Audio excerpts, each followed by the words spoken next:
अवधूत चिंतन श्री गुरुदेव दत्त श्री स्वामी समर्थ। नमस्कार, मी रोहिणी परत एकदा तुमच्यासाठी खूप महत्त्वाचा व्हिडिओ घेऊन आलेली आहे आणि आजच्या व्हिडिओमध्ये परत एक खूप छान अनुभव मी तुमच्यासाठी आणलेला आहे।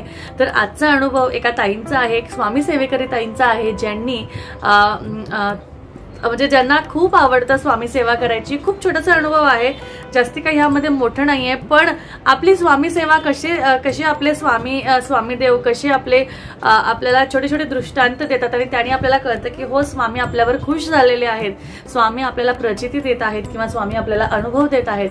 तर बघा कसं असतं ना, आपण जेवढ्या मनाभावाने सेवा करतो, श्रद्धा ठेवतो, आपली दृढ विश्वास आपण त्यांच्यावर एक विश्वास टाकतो, तो म्हणजे स्वामी सेवेचा सगळ्यात मोठा भाग आहे। तुम्ही किती सेवा करता, तुम्ही किती काही गोष्टी करता, हा तर मोठी गोष्ट आहेच, पण त्याचबरोबर स्वामींवर विश्वास ठेवून तुम्ही तुमचं जीवन जगताय, तुम्ही तुमच्या जीवनातले चढ उतार बघताय किंवा तुम्ही सदैव आनंदात दुःखात सदैव तुम्ही स्वामींना बरोबर ठेवताय, हे खूप महत्त्वाचं आहे।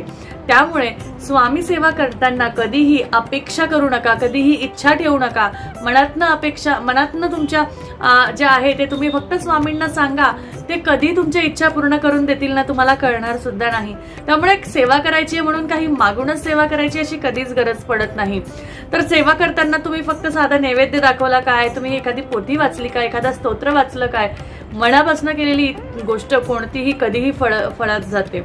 तर आजचा अनुभव हा एका ताईंचा आहे। त्या ताईंनी काय केलं होतं, त्या ताईंना रोज सवय आहे की रोज स्वामींना सकाळचा चहा, नाश्ता, दुपारचं जेवण, रात्रीचं सगळ्या गोष्टीचं आपल्या सगळ्यांकडनं ही गोष्ट होत नाही, माझ्याकडनं पण जेव्हा मी काही करते तेव्हा मी स्वामींना नैवेद्य दाखवते, पण असं घडीत सगळ्या गोष्टींचं खरंच होत नाही, लक्षात राहत नाही। पण ह्या ताई त्यांना खूप आवड होती या गोष्टींची, त्यामुळे सकाळचा चहा काय, नाश्ता काय, जेवण काय, नैवेद्य काय, सगळं ते स्वामींना अर्पण करायचे आणि स्वामींना अर्पण केलं की त्यांना ते खूप मस्त वाटायचं आणि त्यातला प्रसाद ते सगळ्या घरातल्यांना द्यायच्या।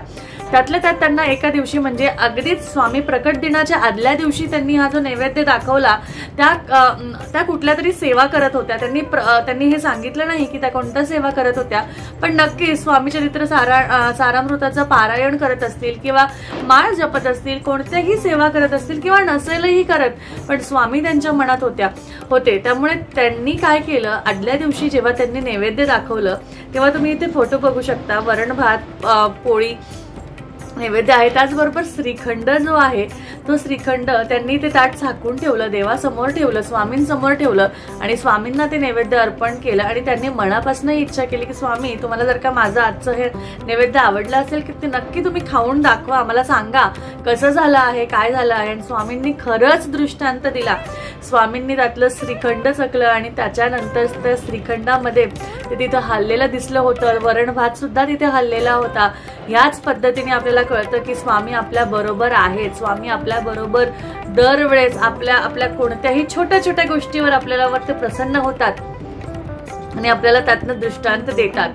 तर ह्या ताईंना त्यानंतर इतका आनंद झाला की स्वामी स्वतः येऊन प्रसाद घेऊन गेले, त्यांनी ते सगळ्यांना सांगितलं आणि केंद्रात सगळ्यांना सांगितल्यावर ही गोष्ट खूप खूप खूप प्रचलित झाली आणि त्याच नंतर अजून लोकांना दृढ विश्वास बसायला लागला की हो, स्वामी स्वतः आहेत, स्वामी होते, स्वामी असणार आहेत, ते सदैव आपल्या बरोबर आहेत। त्यामुळे कधीही तुम्हाला कोणतीही गोष्ट करायची असेल, फक्त स्वामींसमोर एक छोटीशी प्रार्थना करा, तुमच्या मनात जे येईल, जे शब्द येतील, जे जसे येतील ते तसे तुम्ही त्यांना बोला आणि त्यांना सांगा, एखादा दिवस असा नक्की येईल जेव्हा तुमच्या मनातल्या गोष्टी, तुमच्या मनातल्या इच्छा आपोआप पूर्ण व्हायला लागतील।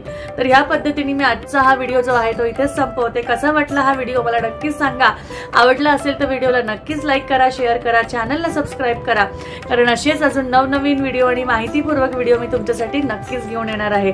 आपल्या चॅनलला सबस्क्राईब करायला विसरू नका, कारण खूप महत्त्वाचे व्हिडिओज मी ह्या चॅनलवर तुमच्यासाठी घेऊन येत असते। परत भेटूया, अशीच आपली काळजी घ्या। अवधूत चिंतन श्री गुरुदेव दत्त श्री स्वामी समर्थ। जय जय स्वामी समर्थ।